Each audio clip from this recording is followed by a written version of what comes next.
আসসালামু আলাইকুম সুপ্রিয় শিক্ষার্থীবৃন্দ, আশা করি তোমরা সবাই ভালো আছো এবং নিয়মিত পড়াশোনার মধ্যে আছো। আজকে আমি সামষ্টিক অর্থনীতির নিয়োগ অধ্যায়ের তৃতীয় লেকচার নিয়ে তোমাদের সামনে উপস্থিত হয়েছি। ইতিমধ্যে এই অধ্যায়ের দুটি লেকচার আমি তোমাদের সামনে উপস্থাপন করেছি। আমি বিশ্বাস করি তোমাদের কাছে এই পড়াগুলো খুব সহজ বলে মনে হচ্ছে। যাই হোক, আজকেই এই পাঠ শেষে শিক্ষার্থীরা মজুরির প্রান্তিক উৎপাদনশীলতার তত্ত্বটি ব্যাখ্যা করতে পারবে। আমরা এই তত্ত্বটি ভালোভাবে দেখব। এটি সাধারণত পার্ট সিতে আসে। তাছাড়া এই প্রশ্নটির মধ্যে আবার কয়েকটি ছোট ছোট প্রশ্ন আছে যেগুলো পার্ট এতেও আসতে পারে। ঠিক আছে, আমরা তাহলে একটু দেখি। প্রথমে আসি মজুরির প্রান্তিক উৎপাদনশীলতার তত্ত্ব। এই সম্পর্কে কিছু বলে নিচ্ছি। মনে করো উৎপাদন ক্ষেত্রে নিয়োজিত অন্যান্য উপকরণগুলো অপরিবর্তিত থেকে শুধুমাত্র যদি অতিরিক্ত এক একক শ্রমিক আমরা নিয়োগ করি, তাহলে উৎপাদন ক্ষেত্রে বা উৎপাদনের মধ্যে কি আসবে? পরিবর্তন আসবে। ঠিক আছে, এই যে পরিবর্তন আসছে, এই পরিবর্তনটাই যে মোট উৎপাদনের যে পরিবর্তনটা হলো সেটি হচ্ছে শ্রমিকের প্রান্তিক উৎপাদন। ঠিক আছে, তাহলে আবার একটু কথাটা বলছি, এখন এখান থেকে সংজ্ঞা আকারে বলছি। দেখো, অন্যান্য উপাদানের পরিমাণ অপরিবর্তিত রেখে এক একক অতিরিক্ত শ্রমিক নিয়োগের ফলে মোট উৎপাদনের যে পরিবর্তন হয় তাকে শ্রমিকের প্রান্তিক উৎপাদন বলে। আর এই তথ্য অনুযায়ী ভারসাম্য অবস্থায় শ্রমিকের মজুরি তার প্রান্তিক উৎপাদনের সমান হয়। এই কথাটাই আমাদের মনে রাখতে হবে। অর্থাৎ শ্রমিকের প্রান্তিক উৎপাদনশীলতা তত্ত্বের মূল কথাটা হচ্ছে যে শ্রমিকের প্রান্তিক উৎপাদন যে তার কি হবে, যে ভারসাম্য অবস্থায় শ্রমিকের মজুরি তার প্রান্তিক উৎপাদনের সমান হবে। এটার ব্যাখ্যা আমরা আরো দেব, তারপরে আমরা এটা বিস্তারিত আরো কিছু জানব। ঠিক আছে, এখানে লক্ষ্য করো এই কথাগুলোকে আরো কিছু জিনিস দ্বারা বিশ্লেষণ করা হয়েছে। প্রথম যে কথাটা বলছি, এমপিপি মার্জিনাল ফিজিক্যাল প্রোডাক্ট, অর্থাৎ বাংলাটা হচ্ছে প্রান্তিক বস্তুগত উৎপাদন। একটু আগে যে সংজ্ঞাটা বলছি মূলত ওইটাই, যে অতিরিক্ত এক একক শ্রমিক নিয়োগের ফলে মোট উৎপাদনের যে পরিবর্তন হয় তাকে শ্রমিকের প্রান্তিক বস্তুগত উৎপাদন বলা হয়। ঠিক আছে, একটু আগে যে সংজ্ঞাটা শুনছো ওইটাই। এখন আমরা বলছি, দেখো পরের সংজ্ঞাটা, প্রান্তিক মূল্য উৎপাদন, মার্জিনাল ভ্যালু অফ প্রোডাক্ট। এটা কি জিনিস? এই যে শ্রমিক যে উৎপাদন করছে, উৎপাদিত দ্রব্যটাকে বাজার মূল্য দ্বারা যদি গুণ করা হয়, যেটা পাওয়া যাবে সেটাকে বলা হবে প্রান্তিক মূল্য উৎপাদন। তার মানে দেখো, যে প্রান্তিক বস্তুগত উৎপাদনকে দ্রব্যের দাম দিয়ে গুণ করে যা পাওয়া যায় সেটাকে বলা হয় প্রান্তিক মূল্য উৎপাদন।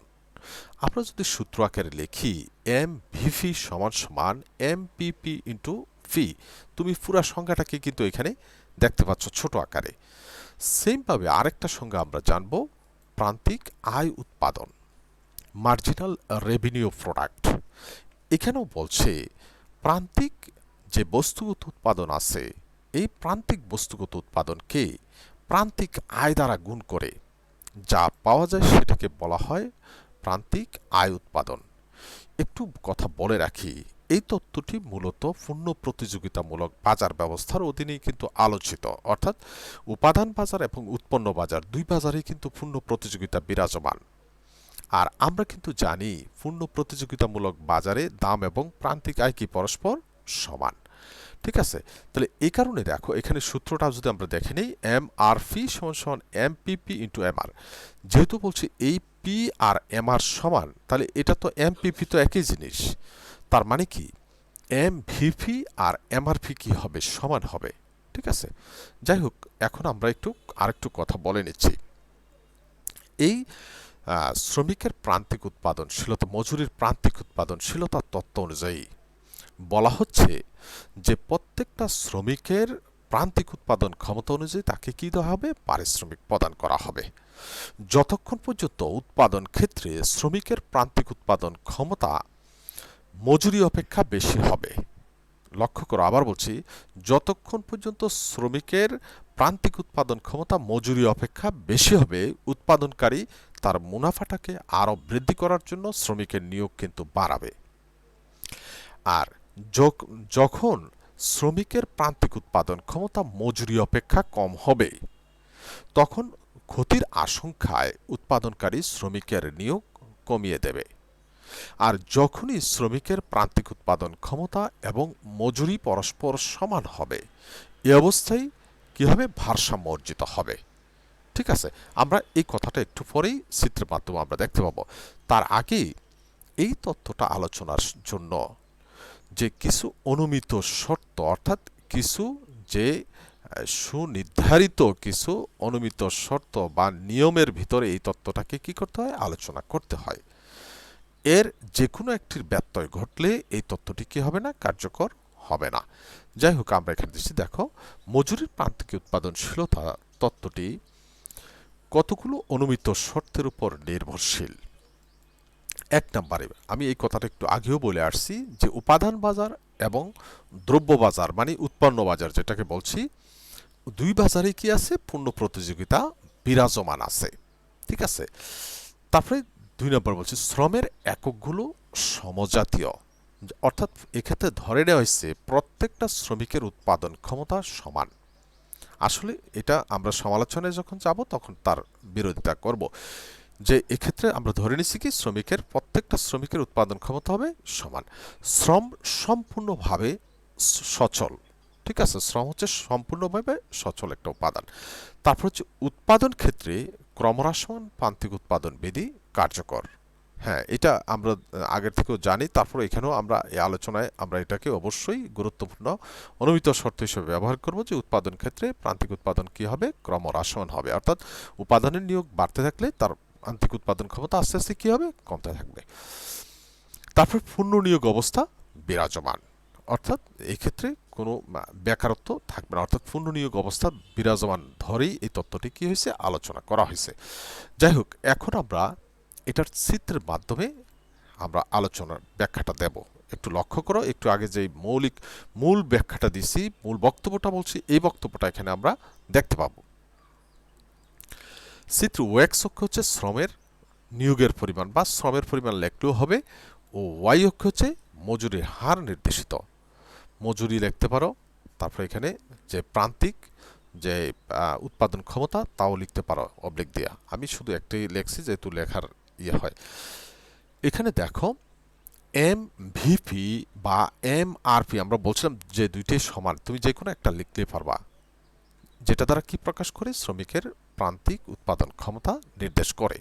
ঠিক আছে, এই রেখাটা বাম দিক থেকে ডান দিকে কিন্তু নিম্নগামী, কারণ কি আমরা একটু আগে বলছিলাম যে উৎপাদন ক্ষেত্রে ক্রমহ্রাসমান প্রান্তিক উৎপাদন বিধি কি হবে? কার্যকর হবে।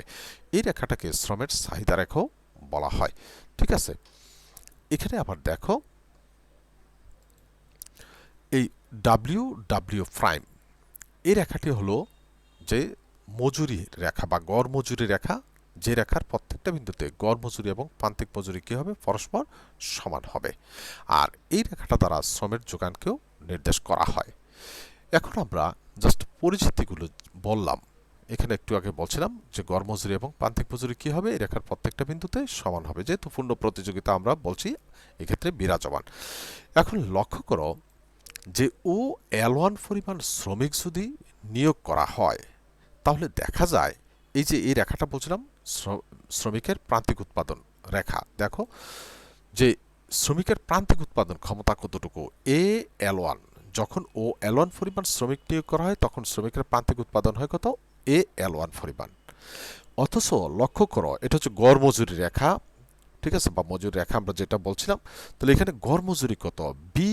L1।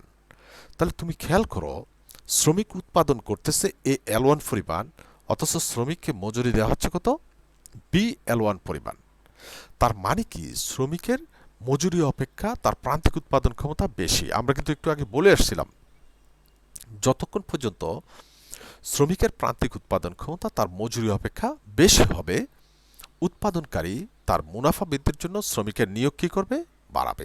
তার মানে শ্রমিকের নিয়োগ বাড়বে। এবার এদিকে আসবে, দেখো L2 পরিমাণ শ্রম নিয়োগের ক্ষেত্রে শ্রমিকের নিয়োগ বাড়ছে কিন্তু ও L2 পরিমাণ শ্রম নিয়োগের ক্ষেত্রে দেখা যাচ্ছে শ্রমিকের গড় মজুরি পড়তেছে কত GL2 GL2 অথচ এই যে প্রান্তিক উৎপাদন রেখা কিন্তু এটা শ্রমিকের দেখো এখানে প্রান্তিক উৎপাদন ক্ষমতা কত এখানে FL2 তার মানে শ্রমিকের প্রান্তিক উৎপাদন ক্ষমতা অপেক্ষা তার পারিশ্রমিক এখানে বেশি তাহলে উৎপাদনকারী কি লাভবান হবে শ্রমিককে বেতন দিবে বেশি কিন্তু সে উৎপাদন করবে কম তাহলে উৎপাদনকারী তো লাভবান না এক্ষেত্রে কি হবে ক্ষতির সম্মুখীন হবে এই জন্য উৎপাদনকারী কি করবে শ্রমিকের নিয়োগ কমাবে দেখো শ্রমিকের নিয়োগ কমলে কিন্তু তার প্রান্তিক উৎপাদন ক্ষমতা বাড়তেছে ঠিক আছে এই যে এখানে প্রান্তিক উৎপাদন ক্ষমতা এত আবার যদি এই পর্যন্ত আনে তাহলে দেখো এখান থেকে এখানে বেশি এখান থেকে এখানে বেশি এখান থেকে আরো এখানে বেশি তার মানে আমরা বলছি দেখো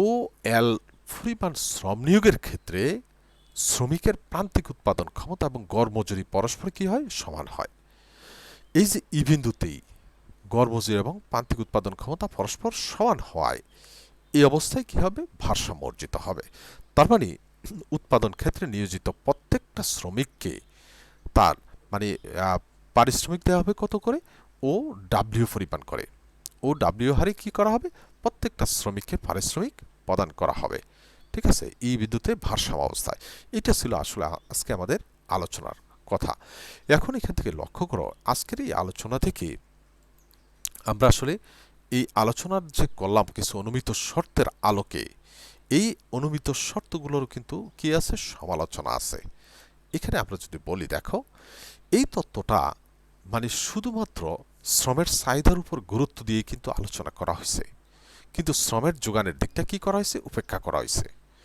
কিন্তু প্রকৃতপক্ষে শ্রমের চাহিদা এবং যোগানের ভারসাম্য বিন্দুতে কি হয় মজুরি নির্ধারিত হয় কিন্তু এই ক্ষেত্রে শ্রমটাকে কিন্তু দেখো তোমরা দেখছো যে আমরা বলছি যে গড় মজুরি রেখাটাই শ্রমের যোগান রেখা হিসেবে নির্দেশ করা হয় অর্থাৎ এটাকে স্থিতিশীল ধরা হয়েছে শ্রমের যোগানের কোনো এখানে এখানে এটার গুরুত্ব প্রদান করা হয় নাই তারপরে এই তত্ত্বে ধরে নেওয়া হয়েছে যে শ্রমের এককগুলো সমজাতীয় একটু আগে আমি কিন্তু বলতে চেয়েছিলাম তারপর বলছিলাম যে সমালোচনায় যে বলবো কিন্তু বাস্তবে এটি সত্য না লক্ষ্য করো তুমি 5 জন লেবার যদি তোমার কোনো একটা উৎপাদন ক্ষেত্রে নিয়োগ করো তাহলে দেখবা 5 জনের উৎপাদন ক্ষমতা কিন্তু ভিন্ন সবার কিন্তু একরকম না একজন বেশি এক্সপার্ট আরেকজন একটু কম আরেকজন একেবারে মানে আনাড়ি হতেই পারে ঠিক আছে কিন্তু এক্ষেত্রে ধরে নেওয়া হয়েছে এই তত্ত্বে যে প্রত্যেকটা শ্রমিকের উৎপাদন ক্ষমতা একরকম অর্থাৎ প্রত্যেকটা শ্রমিকের এককগুলো কি হবে সমজাতীয় হবে কিন্তু বাস্তবে আসলে এটা সত্য না তারপর যদি যাই এর তত্ত্বে ধরে নেওয়া হয়েছে যে শ্রমবাজারে পূর্ণ প্রতিযোগিতা বিদ্যমান বাস্তবে শ্রমবাজারে অপূর্ণ প্রতিযোগিতা বিদ্যমান কারণ শ্রমিকের মজুরি তার প্রান্তিক উৎপাদনের সমান হয় না এটা বিভিন্ন কারণে ঠিক আছে যে এই যে পূর্ণ প্রতিযোগিতার কথা বলা হচ্ছে আমরা কিন্তু জানি যেখানে যে যদি শ্রমের নিয়োগ বাড়লে মজুরি কমে যেত তাহলে একটা পর্যায়ে যে মানে ভারসাম্য অর্জিত হইতো কিন্তু যে সরকারি যে ন্যূনতম বেতন নির্ধারণ থাকার কারণে অথবা শ্রমিক সংঘের কারণে এই যে মজুরি তো আসলে অনমনীয় হয়ে যায় নমনীয় হয় না এই কারণে আসলে এই পূর্ণ প্রতিযোগিতা বিরাজমান তাও কিন্তু সত্য না এটা সবসময় বেলায় সত্য হয় না বাস্তব ক্ষেত্রে শ্রমিকের প্রান্তিক উৎপাদন ক্ষমতা নির্ণয় করা আসলে অসম্ভব কারণ উৎপাদন ক্ষেত্রে কিন্তু বিভিন্ন উপাদানের যে সংমিশ্রণ থাকে কোন উপাদানটা কতটুকু উৎপাদন ক্ষেত্রে ভূমিকা রাখতেছে সেটা কিন্তু আলাদা করা আসলে কঠিন হয়ে যায় এই কারণে বলা হচ্ছে যে শ্রমিকের প্রান্তিক উৎপাদন ক্ষমতা নির্ণয় করা অসম্ভব আর অধ্যাপক টাউসিগের মতে প্রান্তিক উৎপাদনের সবটুকুই শ্রমিককে দেওয়া হয় না ওনার ব্যাখ্যাটা কিন্তু আবার সুন্দর একটা ব্যাখ্যা একটু লক্ষ্য করো কি কারণে দেওয়া হয় না কারণ দ্রব্য বিক্রির আগেই মালিকগণ মজুরি পরিশোধ করে কারণ উৎপাদন করছে কিন্তু এখনো তো সেটা বিক্রয় হয় নাই কিন্তু মালিক তো শ্রমিককে কি দিতে হচ্ছে পারিশ্রমিক দিতে হচ্ছে আর এর দরুন মালিকরা শ্রমিকদের নির্ধারিত অংশ হতে যে কি করে কিছুটা সুদ কেটে রাখে অর্থাৎ তাকে তার প্রান্তিক উৎপাদন ক্ষমতার পুরোটা মজুরি হিসেবে না দিয়ে তার থেকে কিছুটা যে সুদ হিসেবে কেটে রাখে এই ছিল মূলত আজকের এই আলোচনাটা আজকের এই আলোচনা থেকে আমরা অতি সংক্ষিপ্ত প্রশ্ন হিসাবে যে প্রশ্নগুলো পেতে পারি যে প্রান্তিক বস্তুগত উৎপাদন কাকে বলে আশা করি তোমরা এটা বলতে পারবে যে প্রান্তিক মূল্য উৎপাদন কাকে বলে, প্রান্তিক আয় উৎপাদন কাকে বলে। ঠিক আছে, তিনটার সংজ্ঞা, এগুলো কিন্তু সাধারণত 1 নম্বরের জন্য আসে।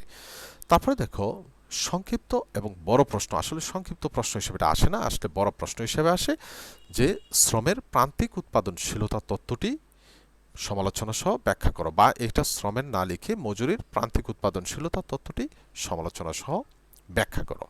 ঠিক আছে, এই ছিল মূলত আজকের আলোচনা। আশা করি তোমরা বইয়ের সাহায্য নিয়ে সম্পূর্ণ পড়াটি অবশ্যই শেষ করবে। আর সবাই ভালো থাকো, সুস্থ থাকো এবং নিয়মিত পড়াশোনার মধ্যে থাকো। আর যে এসএসবি ইকোনমিক্স হোমের যারা এখনও তোমরা সাবস্ক্রাইব করোনি, তোমাদের কাছে যদি তোমাদের ভালো লাগে ভিডিওগুলো, তাহলে অবশ্যই তোমরা একটু সাবস্ক্রাইব করে দেবে। ধন্যবাদ সবাইকে।